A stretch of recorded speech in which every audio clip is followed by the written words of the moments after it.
मैंने कल की क्लास में आप लोगों को मार्केटिंग की स्ट्रेटेजी पढ़ा दी, बहुत शानदार वाली, चैनल्स भी पढ़ा दिए। एक बार जल्दी से रिवाइज कर लेते हैं। सबसे पहले मैंने आप लोगों को बताया इंटरनल इन्वायरमेंट का मतलब क्या होता है। तो मैंने आपको कहा कि जितने भी लोग इंडिविजुअल, हमारा फिजिकल इंफ्रास्ट्रक्चर, हमारा एडमिनिस्ट्रेटिव स्टाफ, हमारे मोरल, हमारे एथिक्स, इन सब चीज़ों को अगर एक साथ मिला दिया जाए तो इससे बनता है हमारा इंटरनल इन्वायरमेंट। क्या बनता है? अब ये जो इंटरनल इन्वायरमेंट है, ठीक है, इसमें सबसे पहले आते हैं हमारे स्टेक होल्डर। तो हमने स्टेक होल्डर के बारे में जाना कि स्टेक होल्डर में कौन कौन आते हैं। इंटरनल लोग भी आते हैं, एक्सटर्नल लोग भी आते हैं जो हमारी स्ट्रेटेजी के अफेक्ट कर सकते हैं, वो सब हमारे इंटरनल इन्वायरमेंट मतलब स्टेक होल्डर कहलाते हैं, ठीक है। फिर मैंने आप लोगों को बताया कि स्टेक होल्डर की हमारे से अपेक्षाएं क्या क्या होती है। इस चैप्टर में हम लोग 5 चीज़ों के बारे में पढ़ेंगे। स्टेक होल्डर के बारे में पढ़ेंगे, ड्राइवर्स के बारे में पढ़ेंगे, कोर कॉम्पिटेंसी के बारे में पढ़ेंगे, स्वॉट एनालिसिस पढ़ेंगे और स्ट्रेटेजी, ठीक है। स्टेक होल्डर में मैंने आप लोगों को बताया अलग अलग स्टेक होल्डर की हमसे क्या अपेक्षाएं होती है। जो इसने दे रखी थी जरूरी नहीं है वही हो, और भी हो सकती है। लिस्ट इंक्लूसिव है। लिस्ट शेयर होल्डर को हमसे अच्छा रिटर्न चाहिए होता है, डिविडेंड चाहिए होता है, मार्केट वैल्यू चाहिए होती है, ठीक है। सीईओ को चाहिए होता है कि भैया कंपनी का प्रेस्टीज वैल्यू अच्छा हो, प्रेस्टीज कंपनी का मार्केट वैल्यू अच्छा हो जिस कंपनी में वो जाए, ठीक है। तो ये उसको चाहिए होता है। एम्प्लॉय को वेजेस और सैलरी टाइम पे चाहिए होती है, जॉब रिकॉग्निशन चाहिए होता है, जॉब सेटिस्फेक्शन चाहिए होता है, जॉब सिक्योरिटी चाहिए होती है, ये सब एम्प्लॉय को चाहिए होता है, ठीक है। क्रेडिटर को चाहिए होता है वही पेमेंट टाइम पे आ जाए, ये सब चीज़ें। फिर मैंने आपको मैंडलॉस मैट्रिक्स बताया कि इतने सारे जब स्टेक होल्डर होते हैं तो इतने सारे लोगों को खुश रखना कितना मुश्किल है। तो हम इतने सारे स्टेक होल्डर को कैसे खुश रखें और सबका ध्यान कैसे रखें। तो इसने कहा नहीं सबका मत रखो, हम आपको 4 कैटेगरी बना के दे रहे हैं। ये सब स्टेक होल्डर हर टाइम पे एक्टिव नहीं रहेंगे, ये सब स्टेक होल्डर का हर टाइम पे ध्यान रखना भी जरूरी नहीं है। इसको 4 हिस्सों में बांटा। कुछ वो लोग हैं जो हाई पावर है और हाई इंटरेस्ट है, ये की प्लेयर्स है, इनका ज़्यादा ध्यान रखना है। फिर जो हाई पावर है, लेस इंटरेस्टेड है, इनको इन्फॉर्म रखना है, इनको हर चीज़ बताते रहना है। फिर जो हाई सेटिस्फाई रखना है, सॉरी, ठीक है। और फिर हाई पावर और लो इंटरेस्ट वाले बोले ना, जो पावर तो हाई है लेकिन इंटरेस्ट लो है। फिर एक वो लोग होते हैं जो लो पावर है लेकिन हाई इंटरेस्ट, कस्टमर वगैरह, इनको क्या रखना है? इन्फॉर्म रखना है, ठीक है। और उसके बाद लो पावर है, लो इंटरेस्ट है, ये लो प्रायोरिटी पे रखना है। ऐसा लो प्रायोरिटी पे कुछ इतना ध्यान ही नहीं देना, लेकिन अभी इनकी प्रायोरिटी कम है। फिर मैंने कहा था इस डब्बे के अंदर जो भी लोग आ रहे हैं वो सब इंटरचेंज हो सकते हैं डायनेमिक इन्वायरमेंट। जैसे एग्जाम्पल देता हूँ मीडिया का। वैसे तो मीडिया लो इंटरेस्ट होता है, ठीक है, लेकिन वो लो पावर होता है, लेकिन वो सीधे हाई पावर बन जाएगा अगर आपने कोई भी कांड किया तो। जैसे अब मैं कोई भी ऐसा प्रोडक्ट बना दिया जो पब्लिक इंटरेस्ट में नहीं है, ठीक है, तो मीडिया उसका एडवर्टीजमेंट कर करके, कैंपेन कर करके मेरी पिक्चर बना देगा, बॉयकॉट का ट्रेंड चला गया, ठीक है। तो मीडिया हाई पावर भी बन सकता है, ठीक है। फिर उसके बाद हम लोगों ने बात करी ड्राइवर्स, उसमें इंडस्ट्री की बात करी। इंडस्ट्री का मतलब क्या होता है? सारी फॉर्म, अभी मैं लास्ट बार आज ये रिवाइज करा रहा हूँ, बराबर सुनते जाना, ठीक है। जितनी भी इंडस्ट्री के अंदर फॉर्म्स होती है, वो जितनी भी फॉर्म्स होती है उन सबको ग्रुप को इंडस्ट्री बोलते हैं। Group of firm is known as industry. Industry में हम लोग फॉर्म को जज करते हैं उसके प्राइमरी प्रोडक्ट से। टाटा बहुत सारी चीज़ें बनाता है, लेकिन हम लोग जब ऑटोमोबाइल इंडस्ट्री में लेंगे तो सिर्फ टाटा मोटर को कंसीडर करेंगे, टाटा स्टील को कंसीडर नहीं करेंगे। फिर तो छोटी सी चीज़ है। अभी इंडस्ट्री क्या काम होती है? इंडस्ट्री में मुझे अपना एग्जिस्टेंस देखना होता है कि मैं रैंक 1 पे हूँ, 10 पे हूँ, 20 पे हूँ, 100 में हूँ, कहाँ हूँ। तो उसके लिए हम स्ट्रेटेजिक मैपिंग यूज़ करते हैं। क्या यूज़ करते हैं? Strategic mapping. स्ट्रेटेजिक मैपिंग में हम लोग 2 एक्सेस लेते हैं, एक्स एक्सिस और वाई एक्सिस, और उसके ऊपर हम 2 तरह की वैरायटी, 2 तरह के वेरिएबल्स रखते हैं। जैसे इसने एक रखा रेंज ऑफ प्रोडक्ट और एक रखा रेपुटेशन, और उसके अंदर हम लोग को 4 स्टेप याद रखनी है। आइडेंटिफाई, प्लॉट, असाइन और draw the circle. Identify, plot, assign और ड्रॉ द सर्कल। फिर हम लोगों ने देखा था कि इससे हमें पता चल जाएगा कि हमारे कॉम्पिटिटर के मुकाबले में हमारा रैंक क्या है, हम उससे किस चीज़ में अच्छे हैं और किस चीज़ में खराब है। अच्छा, ये मैपिंग करने के लिए हम लोगों को राइवल्स फर्म का भी डेटा होना चाहिए पहली बात, और राइवल फर्म की भी नॉलेज होनी चाहिए कि वो किस प्रोडक्ट में है, उसका रेपुटेशन क्या है। तो सर ये तो कहाँ से मिलेगा? तो इसीलिए तो इस टॉपिक का नाम इंडस्ट्री है। इंडस्ट्री में सब कुछ अवेलेबल है, थोड़ी रिसर्च करनी पड़ेगी। स्ट्रेटेजिक मैनेजमेंट रिसर्च का ही तो सब्जेक्ट है। सब चीज़ खंगाल के लाओ, उसके बाद देखो आप कहाँ हो, वो कहाँ है, ये करना पड़ेगा। और ये आप नहीं करोगे कभी भी, इसके लिए आपका स्ट्रेटेजिक एनालिस्ट होगा और वो ये सब करेगा। हमें क्या लगता है? ये CEO करते होंगे, डायरेक्टर करते होंगे, CA करता होगा, कंपनी के लोग करते होंगे, हर एक का जॉब डिफाइन है, ठीक है। इसी तरीके से तो रोजगार पैदा होते हैं भारत में, ठीक है। ये नई चीज़ें निकलती जाती है, उसके लिए जॉब क्रिएशंस होते हैं, ये करेंगे सब लोग आकर, ठीक है। अब ये सब्जेक्ट पढ़ के तुम्हारा अगर इसमें डेवलप हो गया इंटरेस्ट, यार ये चीज़ तो बढ़िया है, समझ में भी आती है, मज़ा भी आता है, मान लो, ठीक है। तो इसके ऊपर एक कोर्स है, इसके ऊपर 6 महीने का कोर्स है अलग से, इंस्टीट्यूट अब सब्जेक्ट के भी कोर्स कराने लग गया, तुम उसमें पूरा डिटेल नॉलेज ले लो, ठीक है, और उसके बाद इसी फील्ड में काम करो। मेरा दोस्त कह रहा था कि मुंबई में अब क्या चलन चला है कि जो भी सीए करता है ना, वो अब मल्टीपल काम नहीं करता है, वो एक ही फील्ड के अंदर मास्टरी करने लग गया है। जैसे अगर मान लो कोई इनकम टैक्स लेगा तो वो इनकम टैक्स ही लेगा, वो जीएसटी को हाथ नहीं लगाएगा, फिर उससे क्या रेवेन्यू भी बहुत होता है, बखेरे भी कम होते हैं, ठीक है। वो मैं तुम्हें अक्सर बोलता हूँ कि फिर अपन लोग बन के रह जाते हैं master, jack of all and master of none, ठीक है। तो वो लोग तो अब कहना चाहते हैं भाई हमें तो एक में ही मास्टरी करनी है, कोर्स भी करते हैं उसके अलग से, सीए के अलावा भी कोर्स करते हैं और उस फील्ड में, ठीक है। जैसे उस दिन मैंने तुम्हें कहा था कि एक फॉरेंसिक ऑडिट का भी बहुत रोल है, साइबर क्राइम वगैरह बढ़ते जा रहे हैं तो उसमें फॉरेंसिक ऑडिट का एक ज़बरदस्त स्कोप है, ऑडिट तो हो ही रही है, ठीक है। तो फॉरेंसिक ऑडिट का इंस्टीट्यूट 1 साल का 1.5 साल का कोर्स कराता है, 6 महीने का है या 1 साल का पता नहीं, करो वो कोर्स और स्कोप है। और हमेशा ऐसी चीज़ चूज़ करो जिसमें सब दुनिया नहीं जा रही है, तो आपका वर्चस्व हमेशा बढ़ा रहेगा। तो इसके लिए भी बहुत सारे कोर्स हैं, ठीक है। अभी जैसे मुझे किसी पर्टिकुलर कंपनी की स्ट्रेटेजी बनानी हो, एनालाइज करना हो, तो ये काम बहुत बढ़िया है, कोई ऐसा नहीं है, मतलब वो तो जब अपन को सब्जेक्ट को रटने पे आती है तो अपन को ऐसा लगता है, लेकिन समझने के हिसाब से, देखने के हिसाब से इसमें भी बहुत सौ का इंटरेस्ट डेवलप हो सकता है कि यार ये चीज़ बढ़िया है, ये करके देखेंगे अपन, ठीक है। स्टडी तो करनी है, ठीक है, स्टडी करते रहना है, इसकी स्टडी, डेटा लेकर आना है, कंपेरिजन्स करने और फिर कंक्लूजन निकालना है कि हमारी स्ट्रेटेजी कैसी होनी चाहिए। चलो, इसके बाद हम लोगों ने बात करी, दूसरे प्लेयर होते हैं कस्टमर। इसमें कस्टमर और कंज्यूमर का मतलब बताया, बस ज़्यादा कुछ खास नहीं था इसमें। तीसरा नंबर पे सबसे खास था प्रोडक्ट। प्रोडक्ट में बहुत सारी बातें बताई मैंने आप लोगों को। पहली बात तो प्रोडक्ट का एनालाइज करने से क्या होगा, आपको ये पता चल जाएगा कि कौन से प्रोडक्ट में आपको सस्टेन करना है, कौन से प्रोडक्ट में आपको एग्जिट करना है, किस सस्टेन करना है, किस में एग्जिस्ट करना है, किस में इम्प्रोवाइजेशन करना है, ठीक है। प्रोडक्ट डिफरेंशिएट होना चाहिए आपका, ठीक है, और आपकी जो स्ट्रेटेजी है वो हमेशा प्रोडक्ट के इर्द गिर्द घूमनी चाहिए, जैसा प्रोडक्ट वैसी स्ट्रेटेजी। फिर मैंने आप लोगों को बताया कि प्रोडक्ट का डिफरेंशिएशन शेप, साइज, कलर किसी के भी हिसाब से हो सकता है, ये बुलेट पॉइंट्स से जो मेन थे, ठीक है। और कई बार अगर आपने प्रोडक्ट की ब्रांडिंग अच्छी करी है तो जो कस्टमर होता है वो ब्रांड के साथ बहुत लॉयल हो जाता है, और उसकी लॉयल्टी इतनी ज़बरदस्त आपको फ़ायदा देती है कि जैसे मैंने एग्जांपल दिया कि आरसीबी है, 16 सालों में एक कप नहीं जीते, लेकिन फिर भी प्रॉफिट अर्न करते, शायद सीएसके के बाद सबसे ज़्यादा प्रॉफिट अर्न करते हैं, ठीक है, just because of customer loyalty. उनका फैन बेस बड़ा लॉयल है, ठीक है, उनका फैन बेस बड़ा लॉयल है। तो ये चीज़ हम लोगों ने पढ़ी। उसके बाद हम लोगों ने बात करी किसकी, टाइप्स ऑफ मार्केटिंग। ये याद है तुम लोगों को सब, ये तुमसे पूछ लेते हैं, ठीक है। मेरे को तो हंस दी, मतलब तुझे याद नहीं है तो तेरे से नहीं पूछूंगा फिर मैं। हाँ भाई तू बोल, पढ़े थे तूने घर पे? तू भी आओ, तूने पढ़े थे? ट्राई करेगी? चल मुझे 3 सिंपल वाले बता दे, person marketing, organisation marketing, place marketing, तीनों बता दे।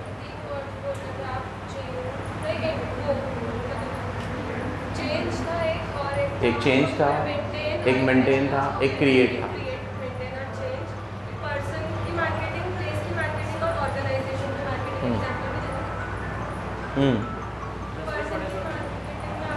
फिर भी मैंने बहुत सारे लगा रखे हैं। हाँ।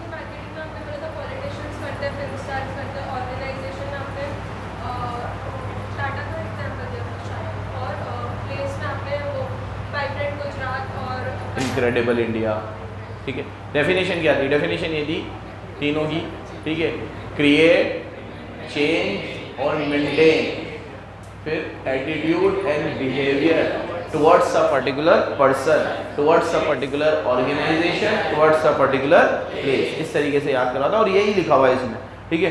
तो ये सब अपन ने कल पढ़ा था।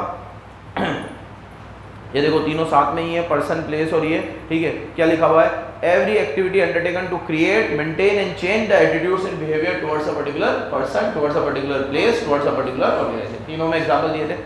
फिर शुरू में अपन लोगों ने सोशल मार्केटिंग करी। इसमें अपन लोग क्या करते हैं कि एक सोशल आइडिया को और किसी सोशल प्रैक्टिस को, किसी सोशल चेंज को प्रमोट करने के लिए करते हैं। इसमें एग्जांपल दिए मैंने आपको, किसके?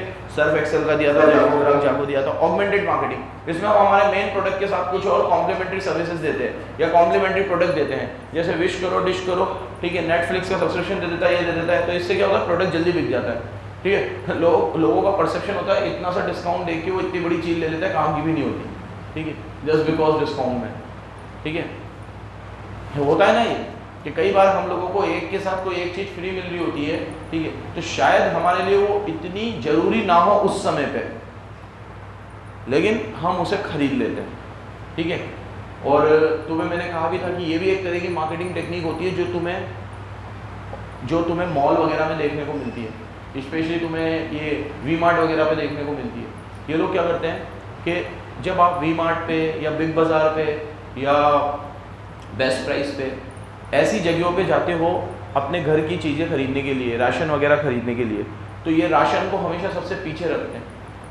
कभी भी देखा करो, ये दाल, आटा, नमक, सब्जियाँ, बेस्ट प्राइस गए आप सबसे पीछे, सबसे पीछे। और सबसे आगे जो इनका काउंटर होता है, जैसे आपने ट्रॉली ली और आप जैसे घुसे तो यहाँ पे सबसे लेस इंटरेस्टेड चीज़ होगी जो आपको नहीं खरीदनी होगी, लेकिन उसमें डिस्काउंट वगैरह देकर वो सबसे आगे रखी होती है ताकि उसको आप पहले अपने डब्बे में डाल दो। तो जब तक आप वहाँ पहुँचोगे तब तक तो आप गैर ज़रूरी चीज़ें पहले ले चुके होंगे, लेकिन ज़रूरी चीज़ें अगर पहले रखी जाती तो आप पहले ज़रूरी चीज़ें ले लेते, तो उस समय शायद फिर आप लेते भी और ना भी लेते, और ध्यान जाता भी ना भी जाता और आप निकल जाते। तो पहले गैर ज़रूरी चीज़ें रखेंगे यहाँ पे, और उस पर भी डिस्काउंट देंगे। ये भी एक मार्केटिंग का टेक्निक होता है। अब तुम जब भी जाओ तो कभी भी ऑब्जर्व करना इस चीज़ को कि ये चीज़ खोटी है, ये भी एक मार्केटिंग का टेक्निक है, ठीक है।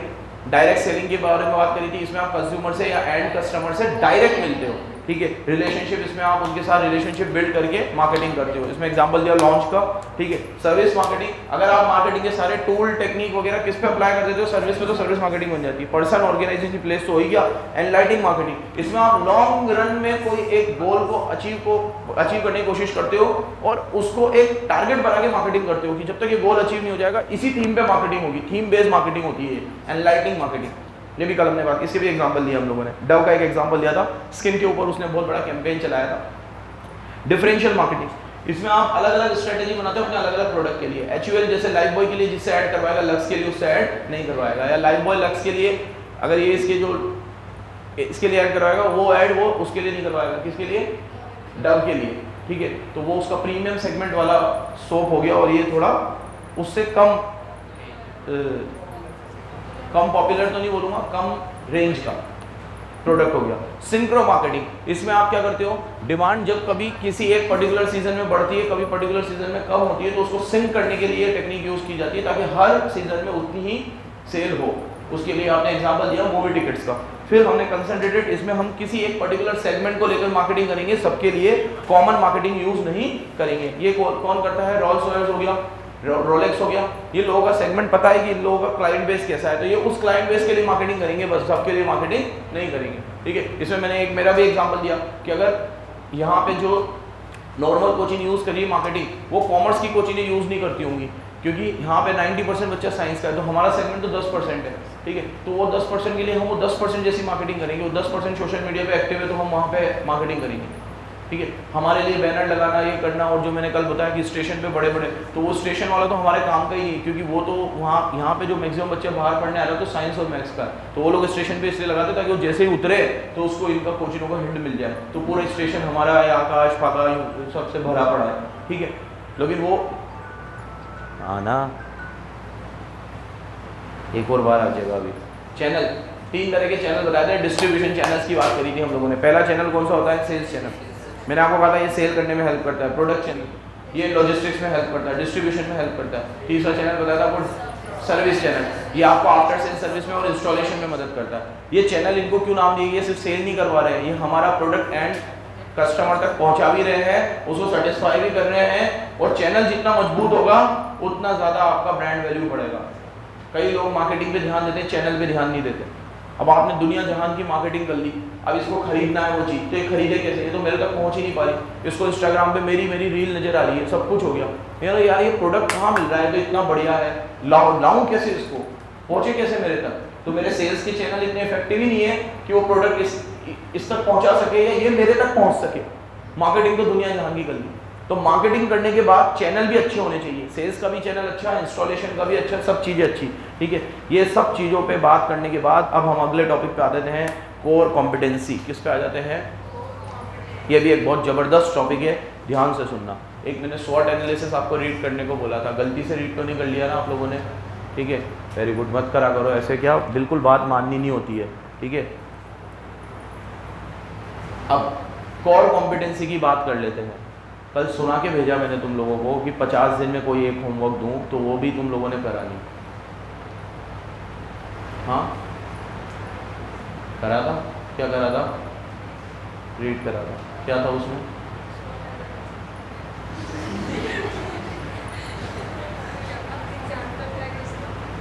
हाँ, किसका एग्जाम्पल था?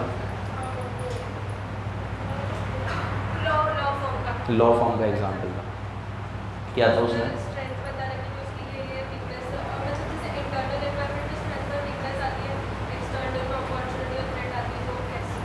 हाँ, वेरी गुड, यही लिखा हुआ था उसमें कि स्ट्रेंथ और वीकनेस आपको इंटरनल इन्वायरमेंट से मिलते हैं और एक्सटर्नल इन्वायरमेंट में आपको क्या मिलते हैं, अपॉर्चुनिटी और थ्रेट। यही दे रखा था बस। एक लॉ फॉर्म का एग्जांपल दे रखा था कि उसकी खुद की स्ट्रेंथ क्या हो सकती है, कि उसके 50 पार्टनर है, ये उसकी स्ट्रेंथ है।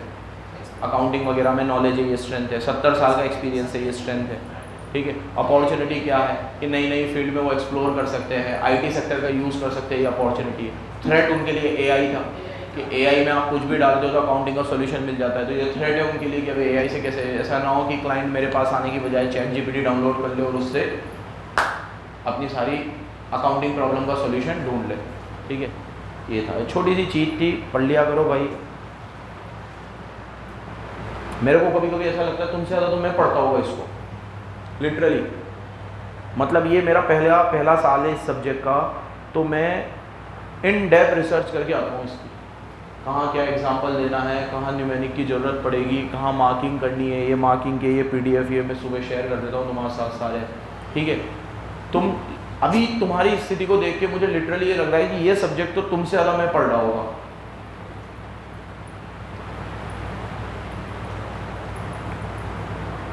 और मैं तुम्हें इतनी बार बोल चुका हूँ कि एक बार पूरा चैप्टर पढ़ो, एक बार पूरा चैप्टर पढ़ो, एक बार पूरा चैप्टर पढ़ो, वो तो दूर की बात है। एक पेज तुमसे नहीं पढ़ा गया पूरे दिन में, 1 महीने बाद तुम्हें पेपर देना है,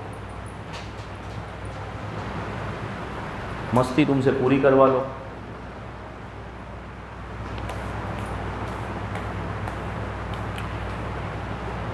अब बात करते हैं कोर कॉम्पिटेंसी की। क्या होता है कोर कॉम्पिटेंसी?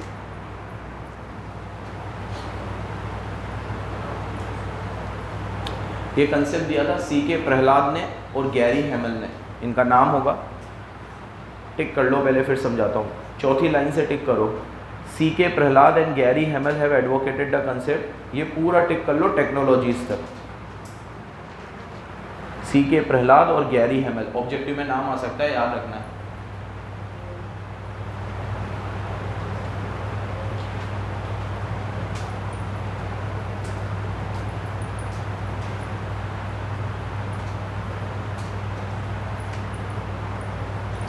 देखो मेरी तरफ देखो, कोर कॉम्पिटेंसी का मतलब है combination of skill, technology, production process, innovation जो आप में है और किसी में नहीं है, जिसमें आपकी महारत हासिल है, जिसको हम अब बोलते हैं, पॉज कर, जिसको हम अब एक मिनट रुक जाओ, जिसको हम अब बोलते हैं USP, यूनिक सेलिंग पॉइंट या यूनिक सेलिंग प्रपोजिशन। ठीक है, ये USP है। तो ये USP आपके अंदर होनी चाहिए, ये है आपकी कोर कॉम्पिटेंसी। ये आप में है तो कॉम्पिटिटर से आप हमेशा एक कदम आगे रहोगे। और ये कोर कॉम्पिटेंसी क्या होनी चाहिए, इससे क्या फायदा मिलता है, टॉपिक आगे इस तरीके से चलेगा। तो कोर कॉम्पिटेंसी का मतलब क्या है, combination of skill, technology, production process, innovative techniques. ठीक है, ये कोई ऐसी चीज जो आपको आपके कॉम्पिटिटर से अलग बनाती है, जो आपको आपके कॉम्पिटिटर से अलग बनाती है। ठीक है, अब इसके अंदर क्या क्या आएगा वो अभी देखते हैं। क्या क्या टिक करा तुम लोगों ने? ठीक है, कि CK Prahalad and Gary Hamel advocated the concept of core competency which is widely used management theory. ठीक है, they define core competency is the collective learning in the organisation especially coordinating diverse production skill, integrating multiple streams of technology. ये तो तुमने technology का टिक करा ना, इसके बाद लास्ट लाइन में ये टिक करना, that can lead to a competitive advantage compare to competitor. तो वो लाइन पूरी होगी, दैट कैन लीड से कॉम्पिटिटर तक। तो जितनी भी स्किल, टेक्नोलॉजी, प्रोडक्शन प्रोसेस तुम्हारे पास है, डाइवर्स है, जो तुम्हें तुम्हारे कॉम्पिटिटर में लीड देगा। लीड देगा मतलब एज प्रोवाइड करेगा, उसके मुकाबले तुम अगर वो 19 है तो तुम 20 हो, बिकॉज ऑफ दीज प्रोसेसेस। वो 19 है तो तुम 20 हो इसकी वजह से। इसको बोलते हैं कोर कॉम्पिटेंसी। इसको फिर नीचे भी टिक करो, सिंपल लैंग्वेज में भी दे रखा है। Competency is defined as combination of skill technique rather than individual skill और सेपरेट टेक्निक। ये टिक कर लो तुम। अब इसका मतलब समझो, देखो मेरी बात सुनो, बहुत बेहतरीन कंसेप्ट है ये तो, 1 मिनट में समझा दिया तुम्हें कि इसका क्या मतलब है। अब इसके डीप जाके बहुत अच्छे अच्छे क्वेश्चन बनेंगे, तो तुम मेरे को 5 मिनट गौर से सुनना। कोर कॉम्पिटेंसी में एक बंदा आपके पास है जो स्किल्ड है, वो किसी के पास नहीं है, ये कोई कोर कॉम्पिटेंसी नहीं है, वो बंदा कभी भी चला जाएगा। ठीक है, इंडिविजुअल स्किल की यहाँ पे बात नहीं हो रही है, टीम बिल्डिंग की बात हो रही है। एज अ ऑर्गेनाइजेशन आपके पास ऐसा क्या है जो किसी दूसरी ऑर्गेनाइजेशन में नहीं है। ठीक है, जैसे इसमें इस बुक में और ये कंसेप्ट जहां जहां पढ़ाया जाता होगा उन सब में वॉलमार्ट का एग्जांपल इसमें सबसे पहले आता होगा। इसने भी दे रखा है, पुरानी वाली बुक में भी वॉलमार्ट था। ठीक है, हमें जब पढ़ाई गई थी तो मेरे को याद है उस समय से वॉलमार्ट का ही एग्जांपल दिया गया है। ठीक है, ये बात मैंने अभी किसी भी टॉपिक में तुम्हें नहीं बोली होगी, सब में एग्जांपल वेरी करते हैं, लेकिन कोर कॉम्पिटेंसी की जब भी बात आती है तो वॉलमार्ट का नाम सबसे ऊपर आता है। वॉलमार्ट ने अपनी कोर कॉम्पिटेंसी बनाई है कॉस्ट कटिंग में। उसका कॉस्ट पर यूनिट इतना कम होता है कि उसके कॉम्पिटिटर उसके आसपास छू के भी नहीं निकल सकते उसको। ठीक है, इतना जबरदस्त उसका कॉस्ट कॉम्बिनेशन है। अब वो ओवरहेड में कटिंग करता है, डायरेक्ट मटेरियल में, डायरेक्ट वेजेस में किस तरीके से करता है। ठीक है, लॉजिस्टिक में कटिंग करता है, लेकिन वो जिस रेट पे जो चीज़ें देता है उस ब्रांड की, उस क्वालिटी की उस इंडस्ट्री में कोई नहीं दे सकता। तो वॉलमार्ट का कोर कॉम्पिटेंसी का मॉडल जब से जबरदस्त है। और भी अपन बहुत सारे कोर कॉम्पिटेंसी के मॉडल ले सकते हैं। ठीक है, जैसे आईपीएल की बात करें तो सीएसके। ठीक है, इनमें ऐसा क्या खास है जो किसी और टीम में नहीं है अपार्ट फ्रॉम एमएस धोनी, क्योंकि इंडिविजुअल की बात नहीं हो रही है इसमें। ठीक है, टीम बिल्डिंग, मैनेजमेंट, ठीक है, कोऑर्डिनेशन। ठीक है, क्योंकि मैंने मुंबई इंडियंस का क्यों नाम नहीं लिया, सीएसके का क्यों नाम लिया, क्योंकि उनका ठीक है टीम बिल्डिंग का प्रोसेस बड़ा ज़बरदस्त है। आप 15 साल में देखोगे कि जो खिलाड़ी कहीं आके परफॉर्म नहीं करता वो सीएसके में परफॉर्म करता है। तो कुछ तो बात होगी उस ड्रेसिंग रूम में। अजिंक्य रहाणे रन बना रहा है तेज, ठीक है, 10-10 बॉल में 40 रन मार के जा रहा है। ठीक है, नहीं मारता था इससे पहले रॉबिन उथप्पा को उन्होंने लिया, वो तेज रन मार के चला जाता था। ठीक है, शिवम दुबे भी आया। तो इनमें कुछ ऐसी बात है जो बाकी की 10 टीमों में नहीं है, जो इनको इन 10 टीमों से अलग करता है। इसीलिए टाइटल भी जीते हैं, आगे भी और जीतेंगे। ठीक है, ये सिर्फ एक इंडिविजुअल की बात नहीं है कि ये सिर्फ एमएस धोनी की ही वजह से है। ठीक है, एमएस धोनी अगर आगे रिटायर भी हो जाएंगे तो तुम देखना ये चीज़ उस टीम में मिलेगी तुम्हें। ठीक है, तो ये कोर कॉम्पिटेंसी होती है जो आपको अपने कॉम्पिटिटर से अलग बनाती है, ये आपने होनी चाहिए। ये सिर्फ इंडिविजुअल स्किल की बात नहीं है, फिर मैं बोल रहा हूँ। ठीक है, सीके प्रहलाद और गैरी कैमल ने ये कहा है कि कोर कॉम्पिटेंसी होने के लिए 3 चीजें होनी चाहिए, टिक कर लो। Competitor differentiation, customer value, appreciation, अरे एप्लीकेशन टू अदर मार्केट। ठीक है, मैं अभी इसको टिक करूंगा, पहले तीनों चीज समझा देता हूं मैं आपको। ठीक है, सीके प्रहलाद और गैरी हैमल जिन्होंने कंसेप्ट दिया है कोर कॉम्पिटेंसी का, उन्होंने कहा है, मेरी बात सुनो, मेरे में कुछ खास बात है जो मुझे लगता है, ठीक है, कि यार ये चीज मेरे में अच्छी है। सबको पता होता है कि उसके अंदर एक कुछ ऊपर वाले ने कुछ ऐसी खास चीज दी होती है जो उसे दूसरों से अलग बनाती है। ठीक है, ऊपर वाले की एक एक क्रिएशन जबरदस्त है। कोई पढ़ाई में होगा तो कोई किसी में होगा तो कोई किसी में होगा, और वो इंटरनली तो सबको पता होता है। तो मैंने अभी कहा कि ये उस स्किल्स की बात नहीं हो रही है। अब मुझे लगता है कि मेरी ऑर्गेनाइजेशन में ये चीज़ सबसे अच्छी है जो मुझे दूसरों से अच्छा बनाती है, तो वो सिर्फ मुझे लग रहा है तो कोई मतलब का नहीं है, कस्टमर को भी तो लगना चाहिए, और वो वाकई में डिफरेंशिएशन होना चाहिए। तो ये प्रसाद और हैमल ने क्या कहा कि भैया जो भी चीज़ आप कह रहे हो ना, वो वाकई में कॉम्पिटिटर से डिफरेंट होनी चाहिए। वो डिफरेंशिएशन आपके प्रोडक्ट में होना, वो सिर्फ आपको लगे ऐसा डिफरेंशिएशन नहीं है, वो दुनिया को लगना चाहिए, कॉम्पिटिटर को भी लगना चाहिए। तो पहले तो वो डिफरेंशिएशन होना चाहिए। अब इस कंसेप्ट को लोग मोनोपोली से क्लिक कर लेते हैं। लोगों को समझता है कोई चीज़ मेरे पास है दूसरों के पास नहीं है तो ये तो मोनोपोली की बात हो रही है। नहीं नहीं नहीं नहीं नहीं, नहीं। जो चीज मेरे पास है वो तुम्हारे भी पास है, तो भी मेरा कोर कॉम्पिटेंसी हो सकता है अगर मैं उसको बेटर अप्लाई करना जानता हूं। जैसे नॉलेज, मान लो हम 3 पार्टनर हैं और पढ़ाने में ही है, नॉलेज हम तीनों को है, लेकिन मुझे पता है कि जो नॉलेज इनके पास है जो मेरे पास है मैं समझा अच्छा सकता हूं, मैं ऐसे डिलीवर करूंगा कि उनको समझ में जल्दी आ जाएगा, और वो शायद ये दोनों नहीं कर पाएंगे। तो मेरा इनके मुकाबले में कोर कॉम्पिटेंसी है, despite of having same degree, same knowledge, same skill, but I can use that knowledge, degree, skill in a better way, then I have core competency or edge over the other two। ठीक है, मेरा इनके ऊपर as है, मेरी core competency है। तो समझाना क्या चाह रहा हूं कि कोर कॉम्पिटेंसी से कसे ही मतलब मोनोपोली का नहीं है कि अगर आपके ही पास है उसके ही पास है, मोनोपोली भी आएगा इसमें, लेकिन मोनोपोली हो और कोर कॉम्पिटेंसी हो ये जरूरी, जो चीज सबके पास है और वो भी मेरे पास भी है, लेकिन फिर भी उसमें कोर कॉम्पिटेंसी हो सकती है अगर मैं उसे बेटर वे में अप्लाई करना जानता हूं, मैं बेटर एफिशिएंसी निकालना जानता हूं, तो मेरी कोर कॉम्पिटेंसी है। ओके, जैसे इतने सालों में मैंने मेरी कोर कॉम्पिटेंसी टीचिंग में ही है, ठीक है। अब मैं किसी और दूसरे काम को इतने इफेक्टिवली एफिशिएंटली कर ही नहीं सकता जितने इफेक्टिवली टीचिंग कर सकता हूँ, ठीक है। तो और मेरे कॉम्पिटिटर से अगर मैं अच्छी कर सकता हूँ, ठीक है, दूसरी चीज़ों की वजह से, जिस चीज़ से मैं इस सब्जेक्ट को इंटरेस्टिंग बना सकता हूँ, मेरे पढ़ाने के तरीके की वजह से, मेरे एग्जाम्पल्स की वजह से, मेरे डिलीवरी की वजह से, मेरे अपीयरेंस की वजह से, जो भी चीज़ है जो मुझे मेरे कॉम्पिटिटर से हटके बनाती है, जो मेरा क्लाइंट बेस मेरी तरफ खींच के आता है, तो मेरी फिर कोर कॉम्पिटेंसी है। डिस्पाइट कि वो नॉलेज सबके पास है, डिग्री भी बहुत सारों के पास है, लेकिन जो चीज़ मुझे उनसे अलग बना रही है ये है मेरी कोर कॉम्पिटेंसी। समझ गए? और ये डिफरेंशिएशन होना चाहिए, ठीक है, ये डिफरेंशिएशन होना चाहिए। तो इसमें तुम टिक करो, ये 3 पॉइंट तो तुमने टिक कर लिए, अब ये यहां से टिक करो सेकंड लाइन से। Core competency is unique and it is difficult for competitor to imitate.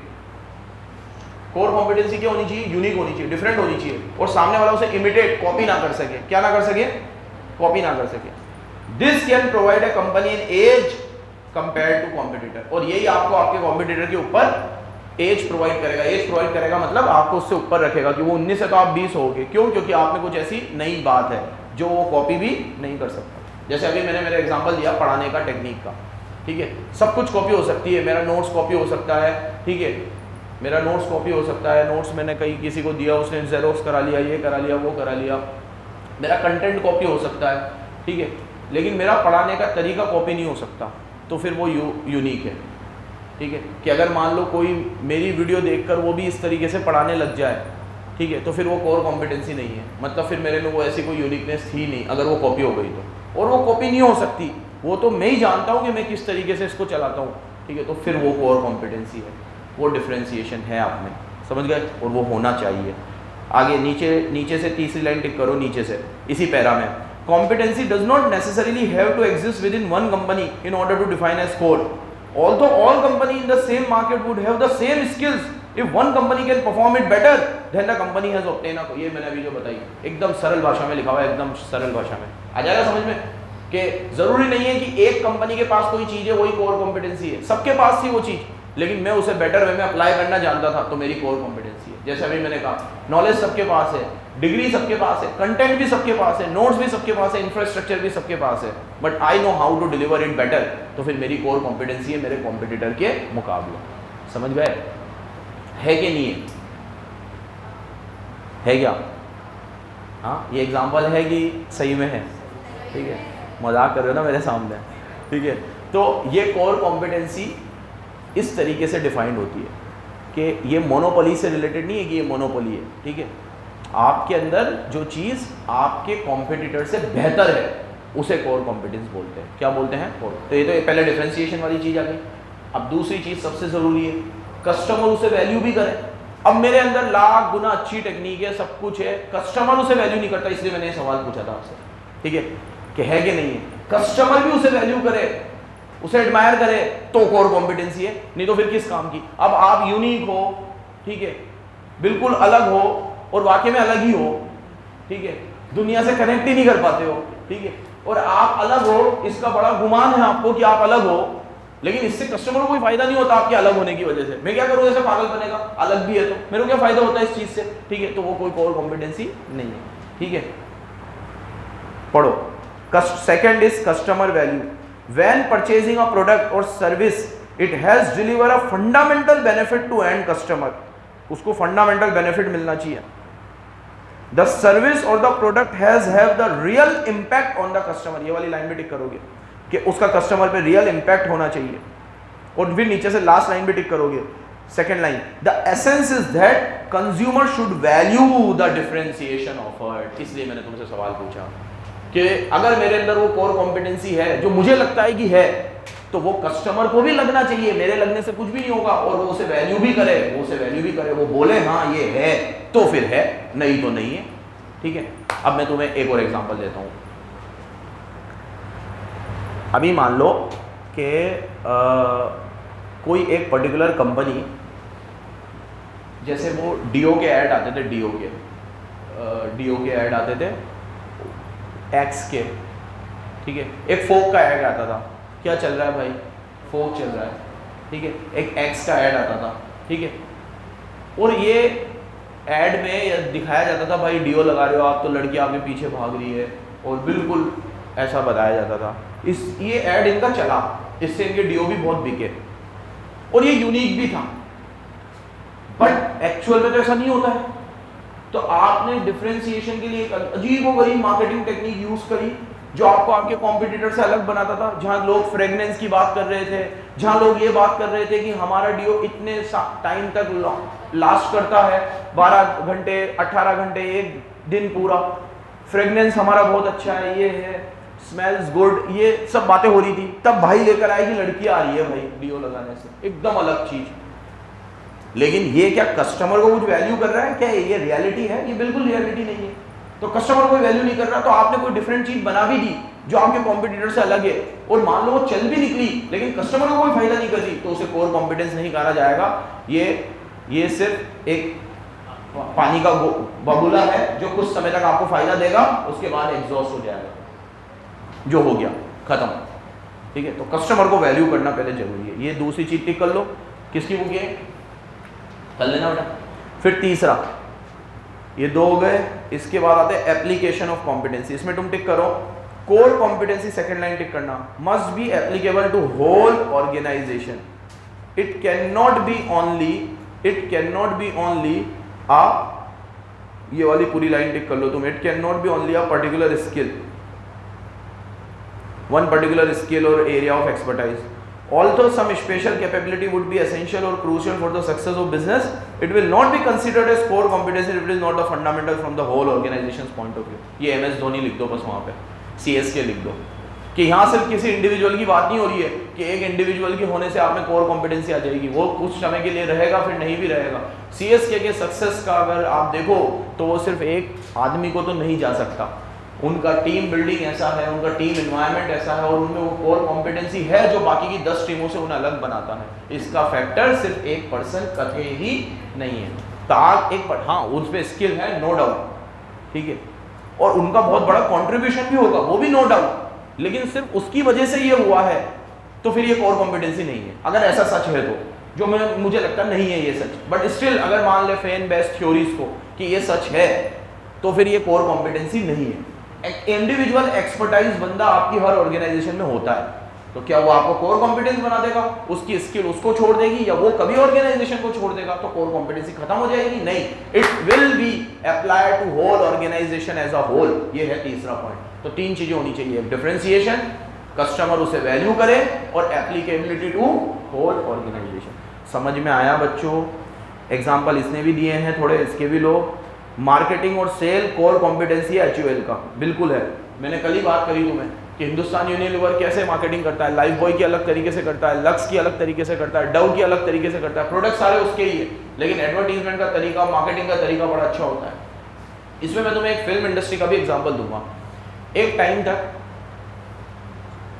Film industry में आमिर खान ने कम से कम 10 से 12 साल तक राज किया होगा कंटिन्यू, ठीक है।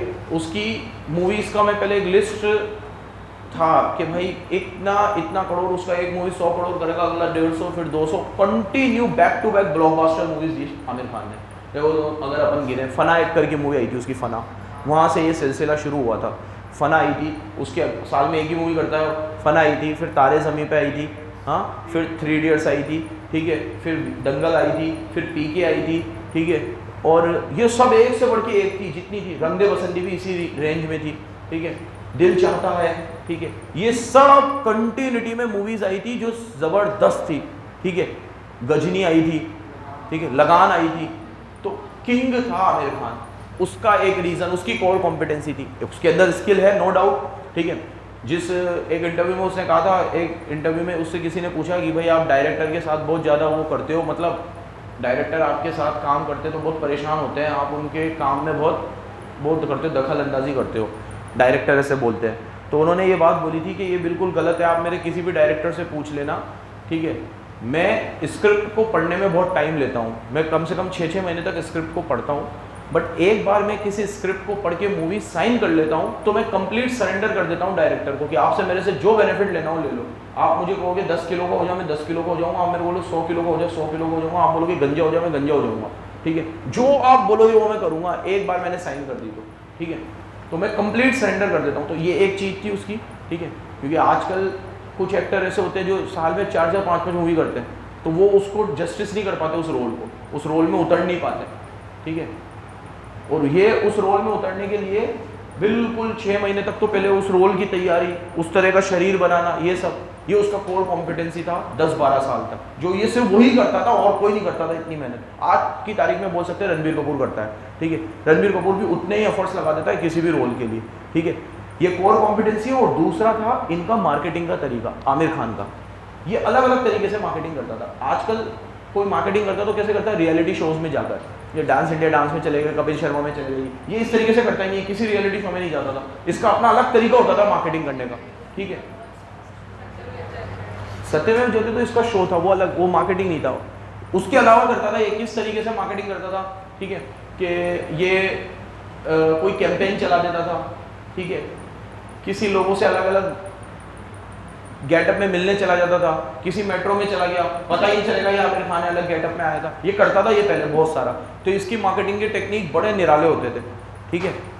तो ये इसका कोर कॉम्पिटेंसी, एक तो अपने आप को बिल्कुल, ये तो खैर इंडिविजुअल की बात हो रही तो इस पर लगेगा ही नहीं, है तो ऑर्गेनाइजेशन की बात हो रही है, बट फिर भी एक बात बता रहा हूँ, ठीक है, कि एक तो सरेंडर कर देना, उस रोल में एकदम घुस जाना, ठीक है, और दूसरा अलग अलग यूनिक मार्केटिंग यूज करना अपनी मूवी को प्रमोट करने के लिए, ठीक है। उससे इनको 10 साल तक फायदा मिला है कम से भी कम, कि 10 साल तक इनकी मूवी लगातार चली। नो डाउट मूवीज भी बहुत अच्छी थी, बट इनका भी बहुत हद तक योगदान था उस मूवी को अच्छा बनाने में। मतलब ऐसा हो सकता था कि वो स्क्रिप्ट किसी और को मिलती तो उतनी अच्छी ना भी होती, ठीक है। वॉलमार्ट, लो, वॉलमार्ट का नाम तो आएगा ही आएगा जब भी कोर कॉम्पिटेंसी आएगा। लो, core competency is a form whatever it does best. Walmart focus on lowering its operating cost. Operating cost को कम करने में वॉलमार्ट का सबसे ऊंचा नाम है। ये टिक कर लिया आपने, ये टिक कर लिया। अब पेज टर्न करो, बस वॉलमार्ट और एचयूएल टिक करना है ना, बाकी अंदर का कुछ बकवास टिक मत करना। एचयूएल है मार्केटिंग के लिए, वॉलमार्ट है अपनी कॉस्ट को कम करने के लिए। ये क्या है? इनकी कोर कॉम्पिटेंसी है। क्या है इनकी? कोर कॉम्पिटेंसी है। अब आप बताओ मुझे, वॉलमार्ट अगर अपनी कॉस्ट को कम करके देता है हर चीज को, तो ये क्या किसी इंडिविजुअल की वजह से होता होगा, या किसी इंडिविजुअल की वजह से ही इतने सालों तक ऐसा हो रहा है? वो चला जाएगा तब भी होता रहेगा। इसीलिए कह रहा हूँ as a organisation, as a whole होनी चाहिए वो चीज, एक बंदे का नहीं होना चाहिए। अब एक चीज और टिक करो, कोर कॉम्पिटेंसी का जो अगले पेज पे पहला पैरा आ रहा है उसमें सेकंड लाइन टिक करो। Core competency are created by superior integration of technology, physical and human resource, and they represent distinctive skill as well as intangible, invisible, intellectual and cultural. फिर अगली line पे tick करना, cultural refers to ability to manage change, the ability to learn and team building.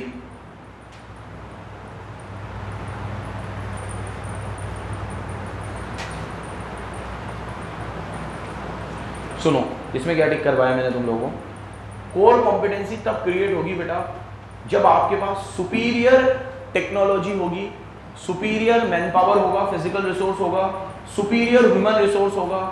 ये सब चीज आपके पास competitor से एक कदम आगे होगी, एक कदम।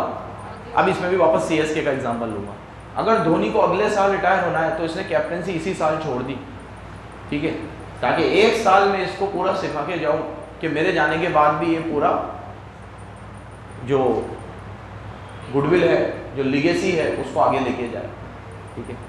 तो जाऊंगा बीच में से छोड़ के अगले साल, हो सकता है उसने अभी बोला नहीं है, हो सकता है वो अगले साल भी खेले और 2 साल साथ में रहे, लेकिन वो उसको तो सिखा के जाएगा पूरा कि देख भाई ये, और ये चीज़ ऊपर से आती होगी पूरी कि इस तरीके से चलना है, ठीक है। तो ये सुपीरियर बनाता है आपको दूसरे लोगों से, ये आपको दूसरे लोगों से सुपीरियर बनाता है, ठीक है। और इंडियन टीम में भी ये चीज़ धोनी ने ही शुरू करी थी, ठीक है। धोनी के पहले ऐसे कभी नहीं होता था कि कोई कैप्टन खेलते खेलते अपनी कैप्टनसी छोड़े लेकिन किसी और के अंडर में खेले। सबको लात मार के भगाया ही गया है, अभी तक किसी ने आगे से छोड़ी नहीं है, चाहे वो मोहम्मद अजरुद्दीन हो या सौरव गांगुली हो या फिर राहुल द्रविड़ हो। इनका फॉर्म खराब हुआ, इन्होंने फिर छोड़ी या इनको हटाया और फिर ये रिटायर हो गए कुछ समय के बाद। धोनी ने एक पैटर्न चलाया, ठीक है। क्या पैटर्न चलाया कि भैया मैं मेरी कैप्टनसी अभी बीच में से छोड़ रहा हूँ, लेकिन मैं अभी कुछ साल विराट के साथ रहूँगा तो उसको मेरी एक्सपर्टाइज का फ़ायदा मिले। और फिर उसे विराट ने कंटिन्यू किया कि जब उसने कैप्टनसी छोड़ी तो वो रोहित के अंडर में आज इतने 2 साल से 3 साल से खेल रहा है और आगे भी खेलेगा। अब ये पैटर्न चल गया है, अब ये चलेगा हमेशा, ये धोनी के पहले कभी भी नहीं था, ठीक है। तो ये इस तरीके से आप बिल्ड करो अपना एक्सपर्टाइज कि अगर आप कल चले भी जाओ ना, ऐसा कल्चर क्रिएट करो कि आपके बाद भी वो चीज़ कंटिन्यू रहे। ये कोर कॉम्पिटेंसी का कोर है। तो कल्चरल कैपेबिलिटी में क्या दे रखा है आप लोगों को कि डिस्टिंक्टिव स्किल एज इनटेंजिबल हो, इनविजिबल हो, इंटेलेक्चुअल हो, इसमें आप क्या करो, चेंज को मैनेज करो, चेंज को लर्न करो, आप में ऐसी एबिलिटी होनी चाहिए, टीम वर्क के लिए काम करो, ठीक है। कि जब आप खुद आगे से कैप्टनसी छोड़ रहे हो तो आप क्या बिल्ड करना चाहते हो, टीम बिल्ड करना चाहते हो। और कैप्टनसी छोड़ने के बाद आप 4 साल अपने जूनियर के अंडर में काम भी कर रहे हो, उसको सिखा भी रहे हो, उससे सीख भी रहे हो, उसको ऑब्जर्व भी कर रहे हो। ये team building, ability to run, ये सब आपका ऐसा कल्चर होना चाहिए जो कोर कॉम्पिटेंसी बनाता है। तो फिर मैं बोल रहा हूँ ये 1 दिन 2 दिन 1 महीने 2 महीने में नहीं होता है, इसके लिए एक ऐसा इन्वायरमेंट, एक ऐसा इकोसिस्टम क्रिएट करना पड़ता है, तो जाके आपकी क्या होती है, कोर कॉम्पिटेंसी। लेकिन एक इंडिविजुअल पे रहेगी तो फिर वो कोर कॉम्पिटेंसी। अभी मैं आप लोगों को एग्जांपल दे रहा था कि मैं अगर इस तरीके से हूँ तो फिर मैं भी इंडिविजुअल ही हूँ। अब वो चीज़ जब तक मेरी ऑर्गेनाइजेशन में नहीं होगी तब तक वो हमारा कोर कॉम्पिटेंसी नहीं है, वो हमें कॉम्पिटिटर से अलग नहीं करेगा, ठीक है। बैलेट पास करना पड़ता है कि अगर मान लो मैं ये चीज़ सीख चुका हूँ और अब मेरे अंडर मेरी पूरी टीम सीखे, फिर वो टीम भी आगे इसको लेके जाए तो मेरी ऑर्गेनाइजेशन का गुडविल बनेगा, तो मेरा कोर कॉम्पिटेंसी बनेगा और तो मैं कॉम्पिटिटर से आगे निकल पाऊंगा। समझ गए? ये पूरा प्रोसेस है। अब क्राइटेरिया इन्होंने दिया है, 4 पॉइंट है छोटे छोटे से, ये इन लोगों ने दिए, दोनों ने, ठीक है, सॉरी इन दोनों ने तो 3 बातें बोली थी ना कोर कॉम्पिटेंसी के लिए। डिफरेंशिएशन होना चाहिए, कस्टमर उसे वैल्यू करे, और एप्लीकेशन टू होल ऑर्गेनाइजेशन, वो पूरी ऑर्गेनाइजेशन पे एप्लीकेबल होना चाहिए, ये इन्होंने बोला था। अब इसके अलावा भी कुछ क्राइटेरिया है फॉर बिल्डिंग कोर कॉम्पिटेंसी। आज तुमने ये इतना बढ़िया कंसेप्ट सीखा और तुम्हें अपने बिजनेस में कोर कॉम्पिटेंसी लाना है, तुम बिल्ड करना चाहते हो कोर कॉम्पिटेंसी, ये सीखने के बाद तो 4 चीज़ों का ध्यान रख सकते हो तुम, तो कोर कॉम्पिटेंसी में तुम आगे आ सकते हो, ठीक है। पहला, वैल्यूएबल। अगर आपको कोर कॉम्पिटेंस बनना है तो क्या होना चाहिए, वैल्यूएबल होना चाहिए। वैल्यूएबल मतलब कि आप अपनी अपॉर्चुनिटी को जल्दी ग्रैब करो, थ्रेट को जल्दी दूर करो, ठीक है।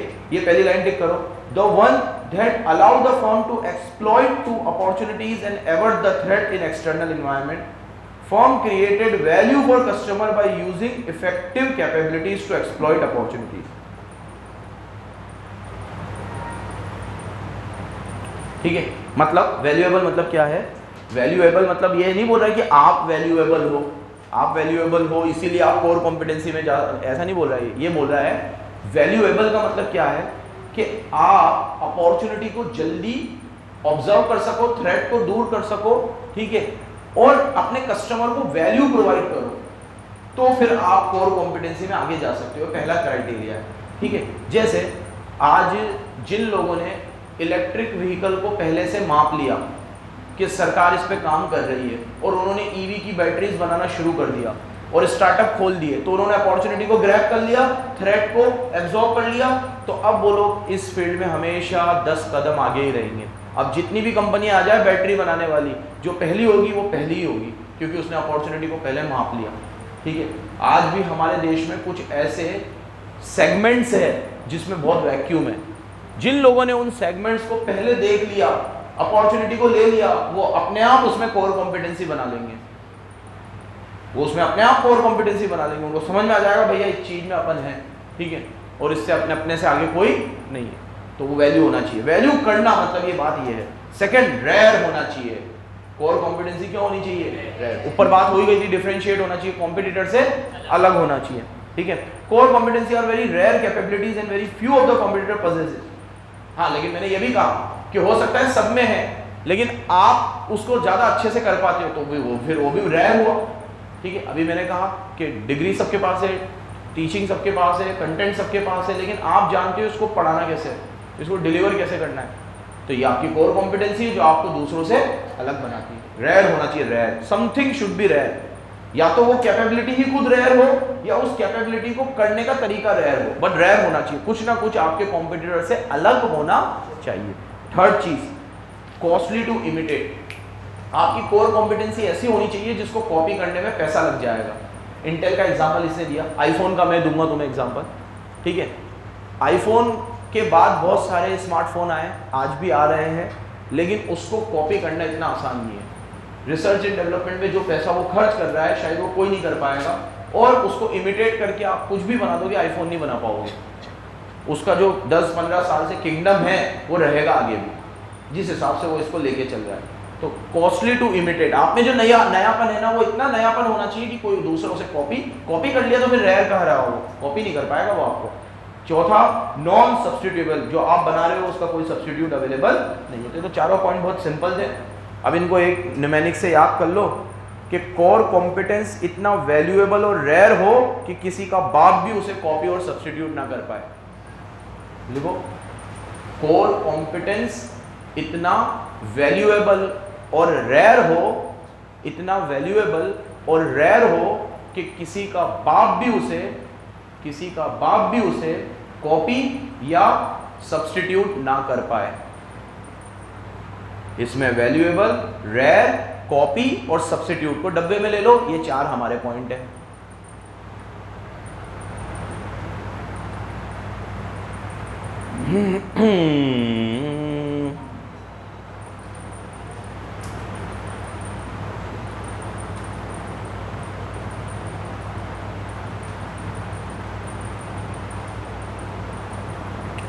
कॉपी में इंटेल का एग्जांपल है और नीचे नॉन सब्स्टिट्यूट में एप्पल का एग्जांपल दे रखा है इन्होंने भी।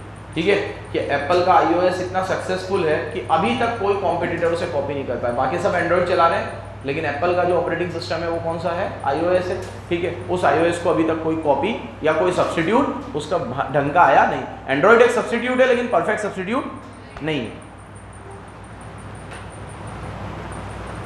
ये भी एक टिक करो, बहुत बढ़िया चीज़ है। एयरटेल ने एक कैंपेन किया था, तुमने ऐड देखा होगा, अभी थोड़े टाइम पहले ही ऐड था, 0 कस्टमर कंप्लेन। देखा था तुमने? एक इन्होंने गोवा में शूट किया था, ये शायद बीच पे बहुत सारे लोग बैठे होते हैं, और अभी थोड़े टाइम पहले का ये ऐड है, उसमें सबके नेटवर्क आ रहे होते हैं, फिर एक का नहीं आ रहा होता तो बोलते हैं एक का भी कैसे नहीं आया। ठीक है, तो कंप्लेन हाथों हाथ रिड्रेस होती है, और वो तो इस तरह का कैंपेन चलाया था कि हमारा टारगेट है कि हम 0 कस्टमर कंप्लेन को रीच करेंगे। एक जना भी ये नहीं बोलेगा कि एयरटेल का नेटवर्क नहीं आ रहा। वो इंडिया के किसी भी कोने में चला जाए, पहाड़ पे भी तपस्या करने चला जाए, वहां पे भी हम नेटवर्क लाके देंगे। और जिस दिन ये हमारा टारगेट पूरा हो जाएगा तो हमारा ये कैंपेन बंद हो जाएगा। तो 0 कस्टमर कंप्लेन का कैंपेन चलाया था। ये कोर कॉम्पिटेंसी और बाकी में है ये एयरटेल में। ठीक है, अपन ट्रेन में ट्रेवल करते हैं तो बहुत सारी नेटवर्क में मैंने देखा है कि नेटवर्क ऊपर नीचे होते हैं। जियो के तो अक्सर चले ही जाते हैं नेटवर्क, लेकिन एयरटेल का एक डंडा तो आपको हर जगह दिखेगा। नेटवर्क के मामले में एयरटेल को कोई बीट नहीं कर सकता। ठीक है, ये कोर कॉम्पिटेंस है उसका। ठीक है, एक चीज ऐसी पकड़ लो कि जिसमें तुम्हारा कॉम्पिटिटर तुम्हें ना इमिटेट कर सके, ना कॉपी कर सके, ना सब्स्टिट्यूट कर सके, तुम उसके किंग मेकर बन जाओ। बस कि एक चीज हम में ऐसी है जो किसी और में नहीं है। हाँ, समझ गए बराबर? ये अपन लोगों ने एक और कंसेप्ट पढ़ा, कोर कॉम्पिटेंसी। स्ट्रेटेजी भी पढ़ानी थी आज एक। अब स्वेट पढ़ लोगे भाई पक्का? मैंने अभी बता दिया जो ही लिखा हुआ है, जो अभी लड़की ने बोला स्ट्रेंथ और वीकनेस इंटरनल होती है, अपॉर्चुनिटी और थ्रेट एक्सटर्नल होता है, ये उधर भी पढ़ा था हम लोगों ने। फिर बस बता रखा है कि स्ट्रेंथ वीकनेस में क्या आएगा। तो इस चैप्टर में इस पे से क्वेश्चन नहीं बनेगा, ये एक पेज है बस। क्यों नहीं बनेगा? क्योंकि बहुत सारी इंटरेस्टिंग चीज़ें हैं जिस पे से क्वेश्चन बन सकता है। ठीक है, तो हम लोगों ने अब क्या क्या पढ़ लिया? हम लोगों ने शेयर होल्डर स्टेक होल्डर की बात कर ली, हमने स्ट्रेटेजिक ड्राइवर्स पढ़ लिए, हम लोगों ने कोर कॉम्पिटेंसी पढ़ ली, हमने स्वॉट पढ़ लिया। अब हमारी बची टाइप्स ऑफ स्ट्रेटेजी जो माइकल पोर्टर ने दी है। किसने दी है? माइकल पोर्टर ने। और ये चैप्टर समाप्त हो जाएगा। तो कल इंशाल्लाह इसको ख़त्म करेंगे। धन्यवाद। बंद कर दो भाई।